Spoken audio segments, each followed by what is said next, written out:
Welcome to Recalculating Small Business. Like its award-winning book, Recalculating is dedicated to small business in America. Your hosts are Don Mazzella and Dan Perkins. Don Mazzella is the editor-in-chief of the Small Business Digest. Dan Perkins is a registered investment advisor with 43 years' experience in managing money. Dan Perkins here, your co-host, along with Don Mazzella of Recalculating for Small Business. Our radio program is dedicated to you, helping the small business owners increase their profits. We draw our name from Recalculating, voted the best small business book of 2017 by the Independent Press. In this book, it features ways to grow your small business. Now, here's Don Mazzella. What happens when SMBs are priced out of ransomware protection? Hyder Rabbani, the CEO of CyberSight, is here to tell us about that and much more about a subject we keep coming back to because it's so important to small business. Hyder, welcome to the program. Thank you. Thanks for having me. Hyder, tell us a little bit about yourself, your background, your company, and where people can reach you before we do anything else. Absolutely. Well, first of all, I'm very happy to be here today, so thank you for inviting me. My background is I've been a PC hardware and software guy from the very time I graduated school, which was the University of Toronto, and I joined a company that many of you might recognize called Ashton Tate in the old D-Base days. So I spent my early days in the software business with Ashton Tate, then Novell, and Intel, and I've had an opportunity to do a number of things at Intel. And since then, I've been working in a number of very interesting companies doing digital media, online marketing, and most recently, I've got the pleasure of running CyberSight, a San Diego-based cybersecurity intelligence platform company. Well, that's a good starting. What's your website? Yeah, so our website is www.cybersight, cybersight.com. So you hit us with a very provocative topic. What happens when SMBs are priced out of ransomware protection? What do you mean by that, and what do you mean by ransomware and this whole area? Okay. Well, first of all, I think in general, what we've experienced is that many businesses, whether they're small, medium, or large, often either don't understand or are completely unaware of the risk of cybersecurity attacks, particularly in the form of ransomware attacks. Ransomware is, I guess, a simple way of saying somebody who has malicious intent launches a software attack on you, either through downloads or bad links, that then starts to lock your files through an encryption method. And unless you pay them some sort of a ransom, as the name implies, they will essentially destroy your files. And people think that I have a backup, or I might be backing up onto a cloud storage system, and I'm safe. But in many cases, these ransomware attacks are very sophisticated, and they can actually get your backups as well, your online backups, the cloud backups. And most businesses don't realize the ransom piece is actually the smallest piece of the financial impact, whether that's, a few $100s or a few $1,000s. The bigger cost tends to be the business interruption. So if you can imagine a small business which might be in the construction space or manufacturing or online sales, if your folks are completely idle, you're paying for salaries and wages and operations, and yet have no ability to sell anything or do your billings or collect your money. And what we've found through research, and it's a IBM stat actually, is that more than 60% of small businesses that are affected by cyber attacks, it ends up costing them close to $700,000 within 6 months of an attack.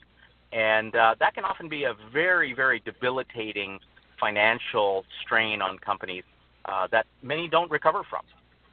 That in a nutshell is very good. But how do you say they're priced out of the market? Is there protection that's offered, or what do you mean by that? Right. Yeah. So I think part of the challenge for all businesses is that how do you protect yourself? There's a lot of IT software that needs to be purchased, obviously, everything from productivity software to networking software and so forth. But in the case of security, a lot of businesses often overlook cybersecurity software, and they go for antivirus software, and they believe that antivirus software will do the job of anti-ransomware, which is not exactly accurate. Not all antivirus software provides that anti-ransomware protection. That's part one. Part two is those solutions that are very specific for what we call endpoint protection, as in PC protection and device protection, tends to be very expensive. And in some cases, you can imagine that if you are running, a dozen computers or so, you may be spending several thousands of dollars per year to just simply have protective software on your computers. And many businesses just forego that, and they say, well, it's too expensive. We'll take our risks, and we have a hope and a prayer that hopefully we don't get attacked. So that's what we mean by that. And if you recall just a moment ago, I mentioned the financial impact, and then that's the secondary blow is the financial impact from an attack that might occur. Hyder, this is Dan Perkins. I'm the co-host on the show, and it's my turn to ask you some questions. So I want to get a better understanding. So let's go back to basics and help educate me. Yep. How long has your company CyberSight been in business? So we've actually been in business about 3.5 years. We were formerly called ZitoVault. It was another name. So we rebranded ourselves just recently to CyberSight. We believe that's much more indicative of what we do. And we started off really focusing on the Internet of Things, the IoT space, and finding ways to protect the IoT devices on the network. And we very quickly realized that there's actually a greater need in the PC space on individual PCs and servers. So we pivoted our company and went full speed ahead with our anti-ransomware software, which we call Ransom Stopper, for consumers as well as for businesses. And we have made available the software free for home and personal use, and we have very, very, very affordable pricing models for small businesses so that nobody has to be priced out of the market. Everyone can be protected at a very, very reasonable rate. It's a great idea. Let me talk about how your business has been growing. What's been happening since you rebranded your business, you went into the PC market? What's been happening to your sales?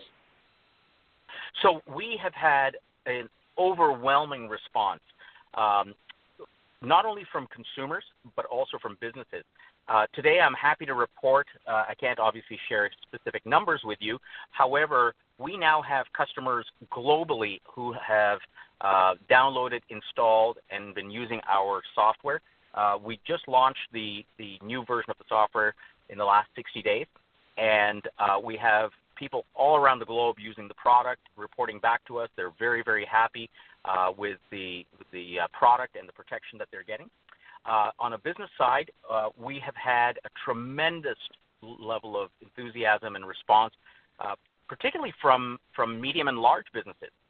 In many cases, there are customers that we're working with in healthcare, financial services, education, and manufacturing that have said to us, we've got very sophisticated network security software, but we don't have endpoint protection, or the endpoint protection that we want is going to cost us several millions of dollars per year, and we simply don't have the budget left over to be able to do that.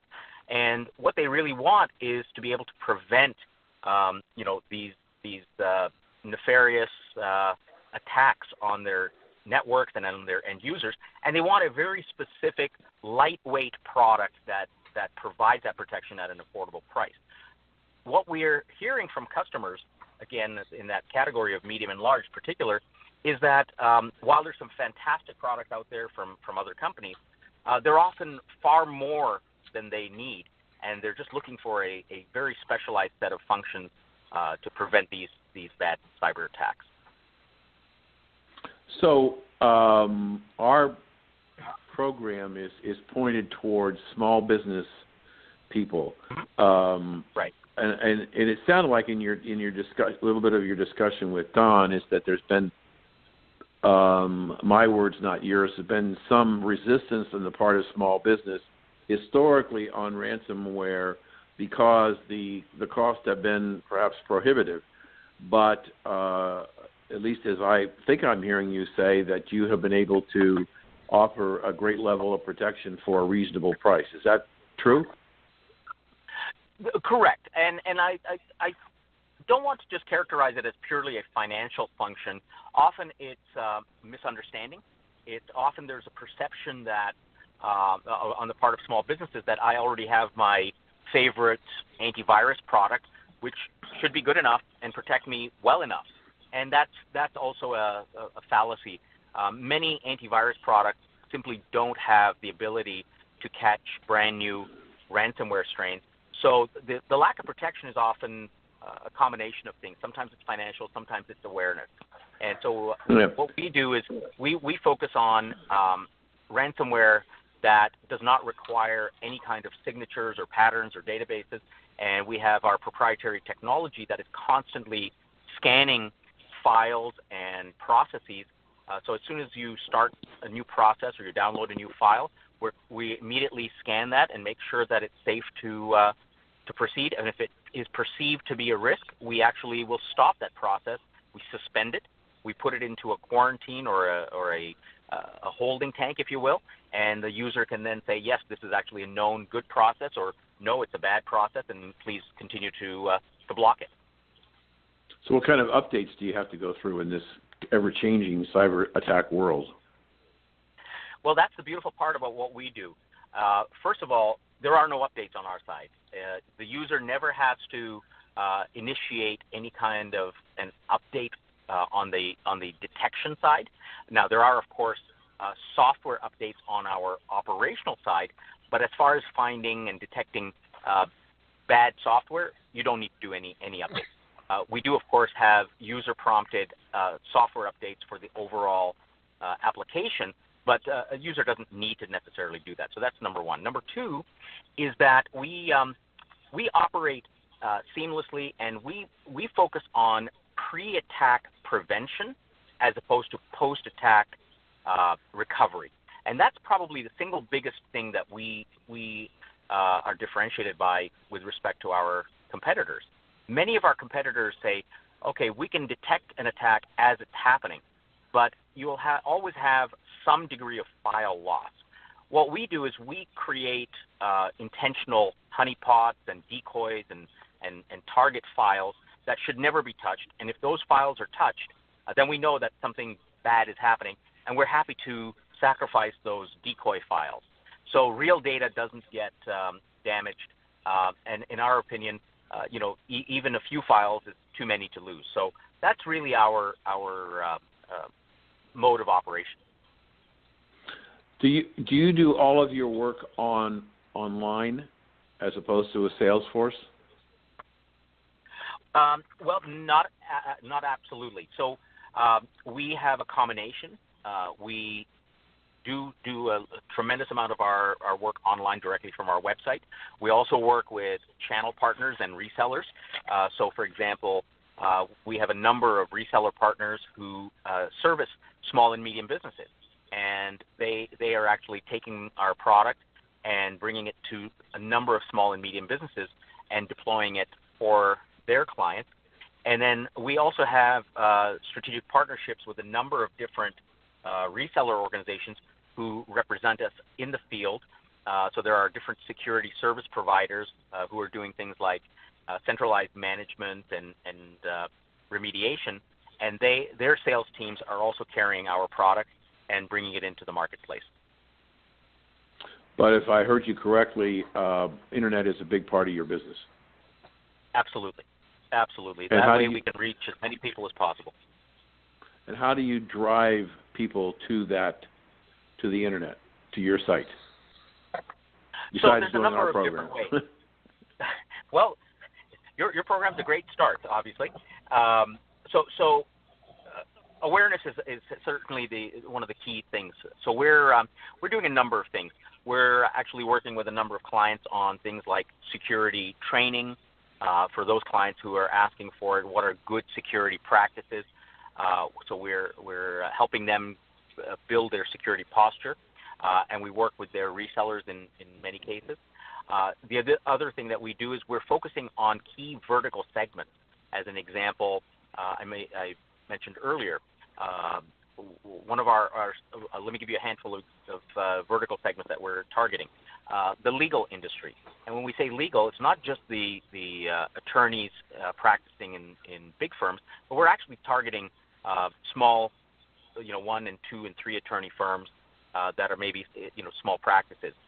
Not only the attorneys, but the folks who are doing billing, the folks who might be doing evidence retention and or digitization, the folks who are doing things like court reporting and transcripts, depositions, all components of the legal ecosystem are things that we're targeting, and we're attending a number of trade shows, forums, keynotes, that sort of thing. And we're looking at a number of these types of vertical segments. So legal is one area. We're focusing also on healthcare. We're focusing on financial services, manufacturing. So we're looking at each of these categories, and we're doing things like news stories. We're speaking to journalists in those categories that are relevant and have audiences that are aligned with those key business areas. And we're happy to provide our feedback and guidance. And the other thing that we're doing for larger customers is we're doing pilots and testing. And here in the next couple of weeks, we'll be able to start providing small businesses, small and medium businesses, also with an ability to try our business version of the software in their own environment at their own pace, and see how the software works free of charge for a few weeks, and see if it works for them. Do you think that there are a lot of people, small business? You talked about the 1 or 2 or 3 member law firms and other small, very small businesses, which make up the vast majority of businesses in the United States, by the way. Yes. But do you think that a lot of them are falsely believing, well, then who's going to screw around with me with 3 computers? Because I really don't have any exposure. Correct. Yes, that's actually one of the big things that we're seeing. So what I would how I would answer that is this: often it's not some shadowy character, who's a big sophisticated black hat hacker who's going after a 3-man operation. Many times it's a teenager sitting on the other side of the world who's looking for beer money for the weekend, and it's easy because they can subcontract, contracted malware writers or ransomware writers to basically cook up a little ransomware, put it out there, and get their beer money before the weekend, and it's just random. So that's certainly one thing that we're seeing a lot of. So it's basically, we call that ransomware as a service. So you don't have to have any experience or knowledge at all. You can actually get someone else to do all the dirty work for you. They take a small percentage of the ransom, and you get the bulk of it. So that's one thing, and that's a kind of a random phishing expedition. The other thing that we're noticing, and I don't want to sound too cloak and dagger here, but often there are competitive pressures. If you think about it, if you happen to be a roofing company in the middle of the winter rainy season, and your competitor is running away with all the business, well, somebody might target that company, right? There are business, competitive reasons that people do this kind of thing, and we've seen this, by the way. So this is not something I'm speculating on. We have seen small businesses in construction and manufacturing and online that have actually been impacted by competitors or people who feel wronged or aggrieved in some way. And so it's not always, necessarily a cyber attack that is orchestrated by, people on the other side of the world who are cyber criminals. Sometimes it's just, business competition and or personal hurt feelings. I know that we've had people on the show who, in larger firms, have indicated that most of the cyber attacks that they have seen and worked on primarily come from a disgruntled employee or somebody who the corporation didn't change the passwords, the codes, or whatever, and not somebody from calling from his mother's basement in Siberia somewhere. But I'm sure that those people are there. So Dan, yes. Could I jump in here because Sure. He just said something that I don't think I've heard anyplace else, and are you really saying, Hyder, that there are people out there, small businesses, that have actually used this tactic to hurt competitors in relatively small areas? We again, I'm not a firsthand witness to this, so I have to be careful. But we have heard from small businesses that they have been the victims of cyber attacks, and when the investigations were conducted by whoever the authorities were or their security researchers were, these small businesses were sometimes, and I don't want to say, again, I don't want to create unnecessary alarm, but sometimes, yes, it's often been discovered that there were competitive forces or, like I said, aggrieved, individuals. It could be former employees. It could be anything along that lines. But yes, we have actually experienced that where, small companies in the construction space that I'm aware of, that we directly know, we've seen that kind of thing where the cyber attacks have occurred. No, it's ironic that you said that because over the Christmas holidays at a party, I was talking to a roofer who thought that was what happened to him, and I listened to the story and didn't know anything, but there may be truth to that. But can I go in a different direction? You said something else, that you're trying to find small businesses that can test out your product, etc. Well, we have a platform, as Dan has said, that reaches a large segment of the small business population. And we were wondering if there's some way we might help you reach that audience. Is that something of interest to you? Absolutely, and we invite all of your listeners and your partners to participate on our website at CyberSight.com. And again, CyberSight is CyberSight.com. You can actually go on there and request a trial of the business edition of the software that comes to us, and we will set up your listeners. And what we provide is basically a 15-day trial that they can deploy on their computers, the software, try out the management console. And I just want to point out the main difference between our free home version and the business version is that with the business version, we have a centralized management console. So either the in-house IT administrator, or if you have somebody who does your IT work on an outsourced basis, that person or persons can actually oversee what's going on in your network and in your computing environment, and they can actually whitelist and blacklist files and processes, and they would get all the alerts.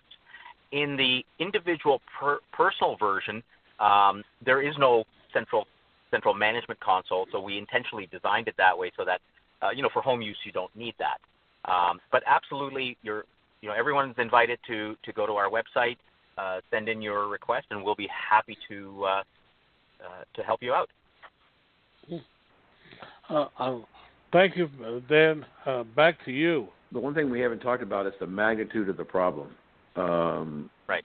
And we keep hearing about all of these hacks of, credit card files, and millions and hundreds of millions of files and all that stuff. But how big is the problem? Yeah, the problem, unfortunately, the problem is really big. and getting bigger. If so, rather than speak in abstract, I can point to some recent attacks that occurred last summer, for example.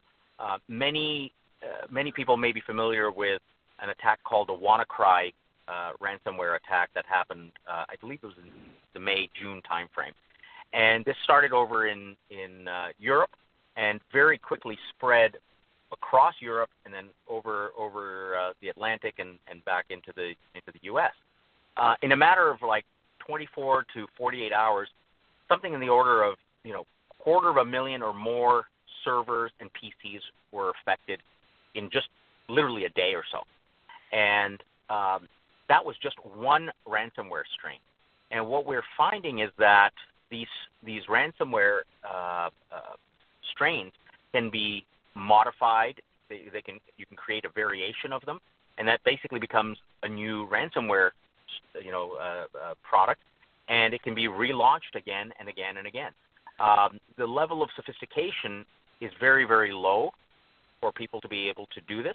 So we're seeing attacks continuing to increase because of the low barrier to entry and the relatively high returns.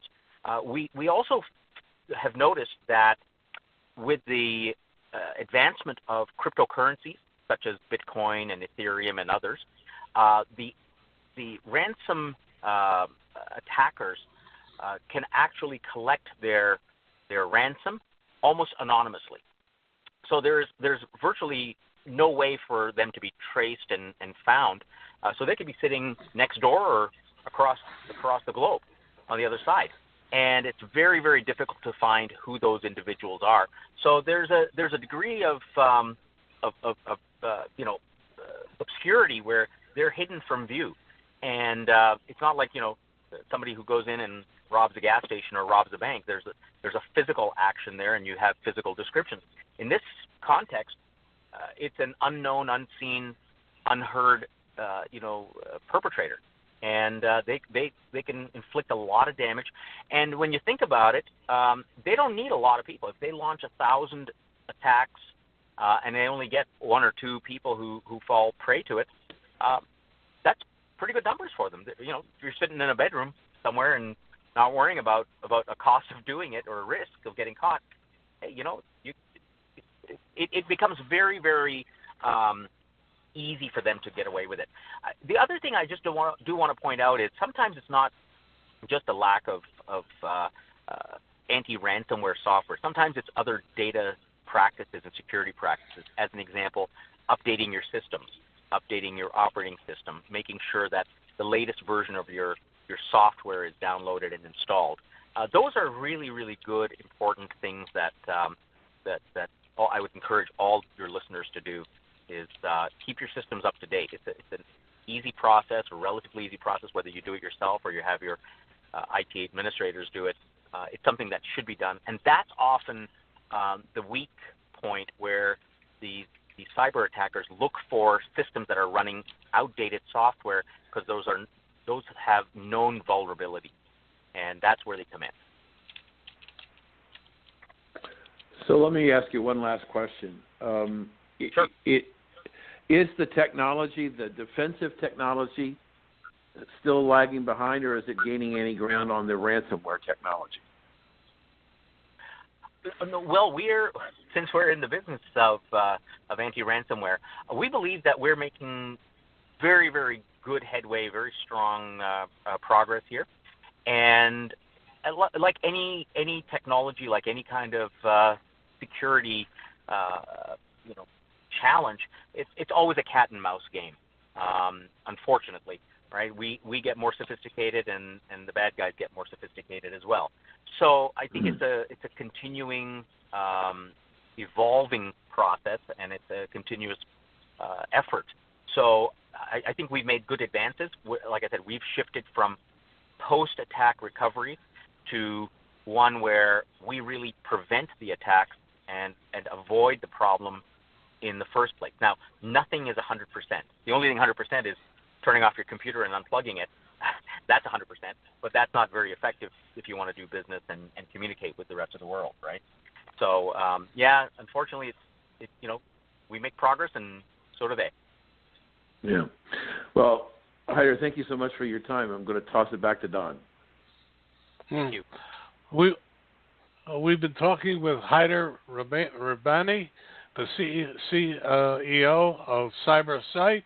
A link to his website will be on Recalculating Biz tonight. You can hear this show and every other show on recalculating.biz anytime. Thank you, Hyder, so much for a very interesting time. Thank you. Thank you. Want to know more about health savings accounts for your company or yourself? Go to 2hsa.com and get a free employer's primer. Health savings accounts are a cost-effective way of offering health care benefits to your employees and yourself. HSAs build retirement funds for your employees, improve morale, and reduce your health care benefit cost. For a free employer guide to HSAs, go to 2hsa.com. That's 2hsa.com. You know, Dan, before we go any further, I want our audience to know about your new runaway hit book on Alzheimer's disease and how it affects teenagers. Please tell us about it. Yeah, Don, thank you. The book is called Why Can't Grammy Remember Me? It's a book written primarily for children ages 9 to 12, but really needs to be read by the entire family. And what I try to do is I try to take the subject matter of dementia and the challenges to a different level in the form of a mystery story with my two little detectives, two little girls, Hudson and Charlotte. And it really creates a breakthrough opportunity for small children and parents and families to begin to understand the problem with dementia. See, Don, the real challenge is that the children are the forgotten people. Mom and Dad spend so much time working to try and take care of Mom and Dad, they don't take the time to explain to the children what's going on in Grandma or Grandpa's brain. So you can buy it at Amazon.com, or you can order it through your local bookstore, or any online bookstore besides Amazon has it available. Why Can't Grammy Remember Me? Illustrations are spectacular. A story by Dan Perkins. Your runaway bestseller, new book. Why Can't Grammy Remember Me by Dan Perkins. Welcome back to Recalculating, the program dedicated to American small business. Now it's time to bring together our two experts, Dan Perkins and Don Mazzella, as they discuss things that are happening now that are affecting your business success. Dan Baird, founder and CEO of, and I love the title of his company, Crack the Crowd, a leading marketing and digital innovation firm whose strategies have helped startups and enterprises raise tons of capital for their new products and services. He's here to talk about 2018 predictions and pitfalls in digital marketing you must know for raising capital.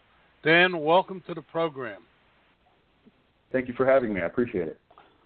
Dan, tell us a little bit about yourself, your website, and a little bit about your company before we get into anything else. Sure. So I'm kind of a blood-driven entrepreneur, third-generation entrepreneur. And even in my corporate life, working for large-scale companies, have basically been in the departments where we were launching new companies. And after doing that for about 15 years and seeing crowdfunding, I launched a small marketing and strategy firm, and we help people kind of bring their products and their ideas to life and help them seek and collect financing for them via crowdfunding as a vehicle. So we've helped philanthropic entities like Child Rescue Association conduct missions for human trafficking victims in South America. We've helped startups raise capital via, traditional kind of like Kickstarter style crowdfunding, as well as equity crowdfunding. Companies raise millions of dollars there, some of which are, now using it as a strategy. We've got some large firms that are now using these kind of techniques to seek institutional capital. Our latest client is KBSDirect.com, which is doing $1 billion raise on one of their own sites. We help these companies kind of put together the package, how to talk about it, how to do it, and do it in a regulated manner, a safe manner, and how to launch that product and meet their investors. Wow, that was a lot. but I'm going to ask you a specific question. How do you help people raise capital? Sure. In many ways, it's the same process that you use for launching a company. We basically help walk them through a process where they gather kind of and understand the feedback about their product, what really makes it tick and what makes people respond to it. We combine that with getting introductions into kind of industry experts, journalists, bloggers, celebrities, et cetera, that can help kind of promote the message. And then we help them target via several channels, PPC, via social media, and even using kind of inbound content techniques that kind of attracts people that are looking to invest in companies like theirs. Dan, I'm going to turn it over to you. I've got a lot of questions, but I'm sure you do as well. I'll do my best. Thank you. Welcome, Dan. Hey, thank you, Dan. Appreciate it. Good to meet you. Yes, sir. Let me. I'm a registered investment advisor. I've been in the business of managing money for almost 45 years. Never done a crowdfunding deal. Looked at it a number of times, but for some reason never ever pulled the trigger. In today's marketplace, when you're doing a crowdfunding deal, what are returns that crowdfund investors are potentially looking for? There's a lot to unpack in that. There's a little bit of a difference between kind of the traditional registered investment advisor and oftentimes like you're managing high net worth individuals' money, right? Yes, sir. You're seeking for long-term diversified investment strategies and things like that. Now, there's absolutely a place for that, and you're correct that the institutional capital players, I would put you into that bucket, are moving into the space now. They're now noticing that like we're kind of hitting critical mass and the access to kind of really broad deal flow is now there. So they're not necessarily just limited to the deals that are on a specific marketplace or platform. And they're going, hey, there's actually some pretty good investment returns. Sometimes people seeking real estate and they're, as far as predicting returns, that's something hard for me to do, but it's not uncommon to see projections between 5 and 12. A lot of those platforms have pretty decent return strategies and pretty decent return historical records. They'll post those to show you, here's how much money we've made, lost, return to investors, et cetera. They're pretty public about that stuff because you're rightfully careful, right? With a lot of the hubbub around blockchain and ICOs, and there's news and press about failed campaigns too. It's all transparent and it's all out there. So it's one of those where the retail investor in the crowdfunding space, kind of the fully independent investor, is oftentimes looking for something a little bit that includes a return but also includes an emotional appeal. Sometimes they're looking for a product or a space that they just really, really like. They do understand the financials, but in many cases, they kind of want to be a part of the story. So there's a little bit more to offer there. And in many ways, because crowdfunding is so broad, there's more deals to pick from, and there's a better likelihood that they can find some investment that really kind of speaks to them too. So. Yeah. You mentioned that your firm does nonprofits. I would assume that the reason why an individual would give a nonprofit money is because they believe in the mission or the objectives of the particular nonprofit. So how is that? Yeah. How is that different than a charitable gift? Oftentimes they fall into the same boat. They're 501c3s and they're fully taxed. They're treated as gifts. But it's the same kind of concept. As I mentioned, they're looking for kind of an emotional appeal. And again, this is a space you're using the web where finding one deal, one charitable contribution or whatever versus another, the switching cost between the two is zero. And in many cases, the technique is a little bit more like, so if you imagine you're going to kind of contribute to, say, the Red Cross, you're kind of just contributing to a general concept of the Red Cross, right? They help people in general. When you're using kind of a crowdfunding or crowdsourcing technology, it's a little bit different in that you're usually doing it for a very specific use. We have a specific well in Latin America that we would like to dig for a very specific village. Help us raise the funds for that specific project. So it's a little bit more specific, and it's a little bit more, but in both cases, they'd be charitable contributions, tax exempt. Okay. So that what which I thought was fascinating, was that you said that people might give a charitable gift to the broad Red Cross, while other people might give specific money for a specific project within the Red Cross, whether it's a well or water or electricity or whatever, so that people who are interested in a particular finite opportunity would look at crowdfunding as opposed to saying, okay, I'm going to give $50,000 to the Red Cross and let them do with it what they want, as opposed to $50,000. And this is where you differentiate. You're the one that goes out and finds organizations, nonprofits that have a specific, very specific mission that might be attractive to a certain segment of the population. Is that a fair assessment? It is, but actually most of the people that are utilizing this, like the big trend that you're seeing for 2018 is actually a shift towards institutional capital like you. Like, you hear about the crowdfunding as far as charitable fundraising a lot. There's still a lot of innovation going in that space, but as far as our demand and our focus for 2018, we actually are hearing much more from the institutional capital side of the equation. Commercial real estate investments and multifamily investors, things in that space is actually where we're seeing most of the action, at least for our space specifically, our kind of client base specifically. Okay. In that case of the real estate, you're providing the platform that people can aggregate or pool their money, and then you have somebody who has a deal to put together to buy, and you simply are providing a funding source for that organization. We help them navigate kind of the regulatory hurdles. They have the deal. We usually connect them with the platform, and we bring it to life. Yeah. So they already have the widget. We show them how to actually show it to the general public. And as you know, there's a ton of different regulations and things of what you can and cannot say to do this work, right? Forward-looking statements and other things of that nature that you really have to be careful on. So we help navigate and make sure that those types of things are taken care of carefully. There's teams that are trained on what you can and cannot say and who we can and cannot reach out to and how we reach out to them in a regulated and kind of an appropriate manner. So we want to make sure that the investors get paid. So right, we've done a number of programs over the last year with this, what I call this evolving market, which is called fintech, and in essence, non-bank banks, driven by the Great Recession of 2008, when the major banks pulled out of the small business market and were not interested in providing funding for small business. The fintech operations evolved as a funding source for operating capital and other things.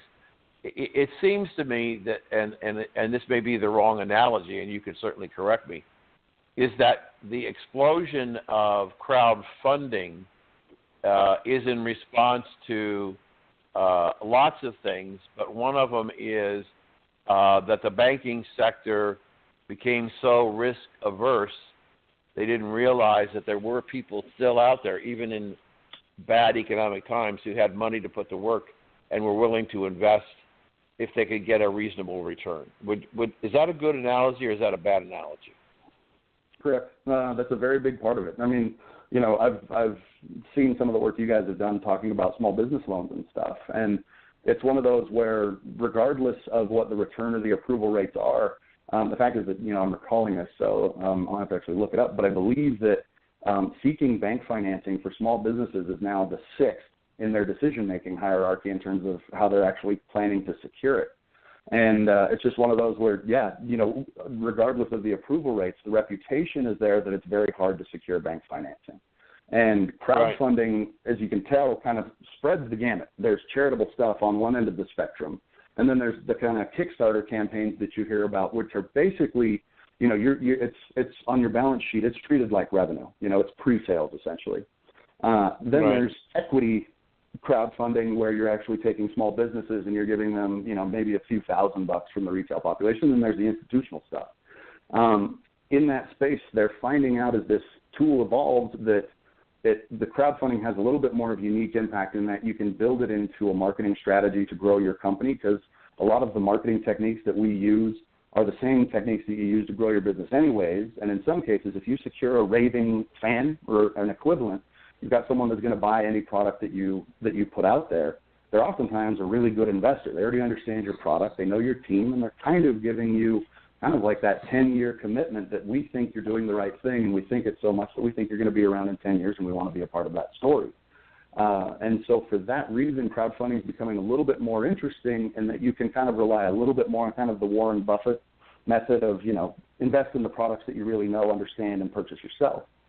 You already know the space. It's not necessarily all the financial gymnastics that people can do, but there's a lot of data out there that actually says the crowd in its collective is actually pretty intelligent, right? The rates of fraud that people expect to see in crowdfunding versus those that are actually proven by data is actually really, really small, because it only takes one smart expert to raise their hand and say, hey, by the way, everybody, this is a fraud, to kind of ruin it for the scammer. You still see entrepreneurs getting in over their heads and things like that. You should absolutely be kind of concerned and do your due diligence on any deal, charitable organization, Kickstarter fund, whatever that you contribute to. But thus far, the dynamics of crowdfunding, both in equity and kind of the rewards and gift scenarios, is actually looking like it's becoming a little bit closer to the new normal in how people finance their companies. So, Dan, let's just pause for a second and tell our listeners how they can get a hold of you to see if they can qualify for working with you. How do they reach you? Sure. Their website, it's at crackthecrowd.com. And if you like, you can go and follow me. I'm on Twitter and Facebook and Instagram. I'm Mr. Dan Baird on Instagram, and I'm Whistling on Twitter, WHISTLN on Twitter. But go ahead and follow us there. And on the site, there's forms where they can kind of submit, and we can set up time to talk. So, and how do you get paid? We take standard agency fees. There's rules in our space, usually because we're, again, like at least for 2018, we're focused very much on the equity space, and there's rules on how we get paid, and it's usually as a flat fee. It's illegal for us to take a part of the raise as a kind of a percentage fee to kind of protect the investor, which we're totally fine with. So we usually take just standard kind of retainers. As we spend the retainer, we kind of convert that money to revenue, and we go on and forward. It's pretty common for a lot of our clients to stay on as beyond their raises as just kind of ongoing standard clients with standard marketing arrangement. Is crowdfunding a replacement for angel investors? It's an addition to. A lot of the people that we're seeking out, because a lot of the people that we're seeking out, like you'll see a small percentage of high net worth individuals, maybe like 7+%, that actually really want to independently manage their own portfolios. Those are perfect angels, right? They're oftentimes looking, and they're usually the pretty good description for that investor I was mentioning earlier, where, they know a little bit about the finance. They're not uninformed by any means, but they're oftentimes investing in a space that they really feel for in one way, shape, or form or another. They have a thing for AI, and they really want to see some AI come to life, and they want to be there, and they want to be a part of that journey. So, it's absolutely. I mean, if you're an angel, it basically means instead of being kind of locked to the local angel group where you sit down and you have the kind of pitch company come to you and sit in the room with 50 other angels, now the world is your oyster. You go online, you can go to several different websites. You can go to Seed Invest, Next Seed, Equity.net. I mean, there's a dozen of them. You can sit down and you can look through deals and see if you actually want to invest in these companies directly. I want to give Dan Baird a very real-world scenario and ask what he thinks.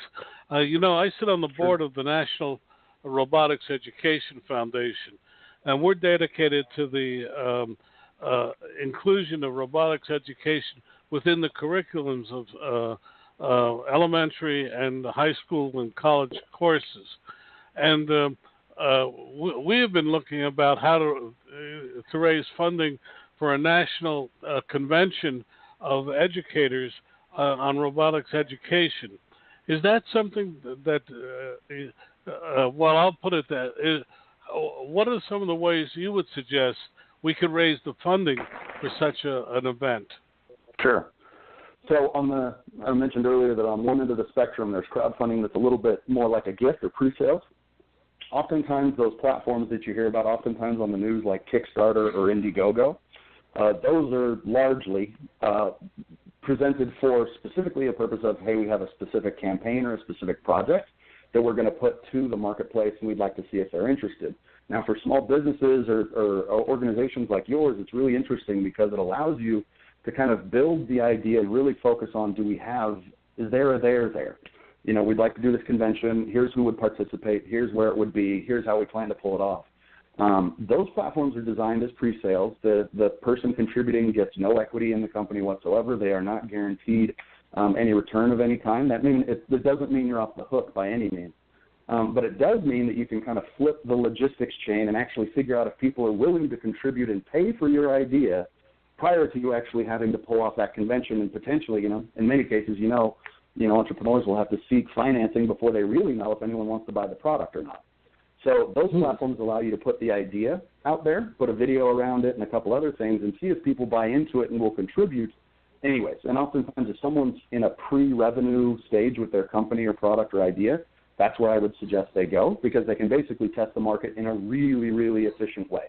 Once they're post-revenue, and I usually, there are companies that are still pre-revenue that go for equity crowdfunding. I usually think that's kind of a bad idea. I try to push people off and say, no, go and develop a customer base first. You want some people that can vouch for you, because oftentimes crowdfunding is kind of converting social capital and word of mouth to monetary, legitimate, literal capital.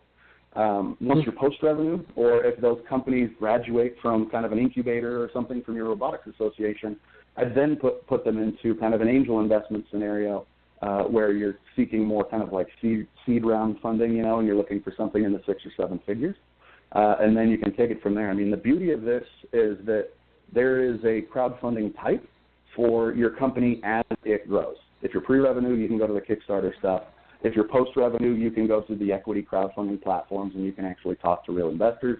And if you want, there's, the places where we play often where there's institutional capital and there's people raising billions of dollars. So there's options there. Wow. But let me ask you one more question. When they first started out, all of these fundraising programs required that you supply the list of initial contacts. Is that still the case, or have they built up a sufficient number of people that go there on a regular basis that supplying such a list has become less important? Let's see. You still need a list whether or not they'll tell you that you do. The reason is oftentimes this: if you have an interesting idea, like companies like mine can amplify the effect, right? I can't guarantee you virality, but I can guarantee you that we can put the tools in your messages that would enable them to become viral, right? Anyone who promises virality probably just stole your wallet. The initial list is really important because it gives companies like me and companies like yours a place to start for validation. Remember that process I mentioned where we said, go and gather feedback from that small core kind of raving fans. Make sure that you can generate some word of mouth and you can get some legitimacy to the celebrities, the bloggers, and the journalists that are going to kind of validate your product for the larger group. That's why that initial list is so important. The larger it is, the better. Usually when companies come to us and they say we don't have any lists, I'd say, most of the time we would actually suggest going with another vendor because we're usually not comfortable working with someone that doesn't have anything to speak of because there's your marketing list, but just so you know, there's a lot of companies that are, if they're in the pre-revenue stages, their list comes in the forms of family and friends and contacts and, former business relationships that they can rely on kind of, my personal integrity, that I'm going to actually pull this off or not, in lieu of having an organically built marketing list from a kind of a traditional source. So you have a list either way. And if you think about it, everyone that joins your robotics lab has a list too, right? You can aggregate every founder, every student, every one of them has family and friends that would say, hey, would you like to kind of participate in some way, shape, or form? So they've all got one, but it's really important you provide it. Most of the time, the platform will do next to, I would tell most people it's safer to assume the platform will do nothing for you than to assume they'll do anything for you. Most of the time, it really is on you, and you can hire companies like mine to kind of amplify the effects. But it's incredibly difficult to introduce an unknown investor to a completely unvalidated concept and have it be successful. Someone has to vouch for you, and that goes for us even taking them as a client as well. So. Dan, back to you. Thank you. So, what do you, with the change in the economy, and most economists now expecting the economy to be fairly robust in 2018, what do you see demand for your product? It's going up. In the last, crowdfunding was basically, it went legal again, I guess you could say. Like the ability to publicly talk about fundraising for equity purposes was basically made legal again with the Jobs Act in 2014. So it's still relatively new, but it's growing each and every year. We're, as I mentioned earlier, we're actually seeing more and more institutions start to take notice and actually realize, hey, there's more and more unique deal flow that's available here, and we want to participate. So the demand for our work is going up and always has, with the explosion of other things like blockchain, with, if you've heard of them, ICOs, initial kind of coin offerings. These are kind of sister ideas to crowdfunding, and especially equity crowdfunding, that, I don't know if you just heard, but there was a bunch of news yesterday around Peter Thiel from Founders Fund, and the fact that his company just made a large investment, and it's only going up. It's, as I mentioned earlier, it's becoming the new normal. There's going to be more and more focus on it. So my last question is, when you look at investors, you use the word consistently through the show, investors. What do you mean when you say investors? In both the literal and the figurative sense, most of the time our clients are seeking equity. They're doing, traditional equity or debt financing, but it's literally investors that are expecting a return on their investment. Most of the time, the people contributing to your campaign, whether it's in the reward space like Kickstarter or whatever else, they're expecting a return of some kind. So it's either going to be in the form of a product that's a little bit probably evolved past prototype stage and they're the first in line to get it, or it's literally returned, but more and more investors are watching and taking action in this space. So in most cases, I mean literally investors. So the institutions that are investing, are these pension funds or hedge funds or private equity or all of the above? I think you're going to see in 2018 a little bit of all the above. They've been watching the space. Okay. We have directives that are working pretty heavily with RIAs and targeting RIAs specifically. There is a lot of action to kind of gather those eyeballs, and they're taking notice. It's one of these new kind of, they're basically finding that there used to be kind of the FICO score that your bank could use to give you a loan, and crowdfunding is becoming a new way to kind of, in a transparent manner, kind of validate and see that the market has validated a specific idea or a specific offering. Those institutions and those investors are taking notice and saying, hey, if the market is this interested, maybe there's something here that I didn't yet. We unfortunately run out of time. We've been talking with Dan Baird. He's founder and CEO of Crack the Crown. A link to his website will be on tonight on www.recalculating.biz, where you can also hear all our other broadcasts of Recalculating Radio. Dan, thank you so much for being with us. Thank you, gentlemen. You too. I appreciate the time. Dan Perkins here from Recalculating.biz with your featured book. I want to tell you about a recent interview I had with Bob Bethel, a turnaround specialist with lots of success in small business. Bob's new book is Strengthen Your Business, Fail-Proof Strategies for Small Business. He tells us of his life successes and failures that have made him and his clients so successful. Over the years, Bob has brought 77 companies back from the brink and changed them into thriving, profitable businesses. His energy is amazing, and at 74, he proves that you can still have a great deal to give others if you just try. His suggestions are easy to understand and very helpful. One insight struck me was that most companies do not have a plan. The old Chinese proverb says, if you don't know where you're going, then any road will take you there, is true today. Bob Bethel's book, Strengthen Your Business, can be found at Amazon.com or can be ordered at your local bookstore. This has been Dan Perkins with your Recalculating.biz featured book. Thank you for joining us on Recalculating. We hope the information you received on today's episode was helpful to you in starting and growing your business. Please go to our website, recalculating.biz, to contact us, to listen to past shows, and see special offers. Until next time, remember, if you grow, we grow.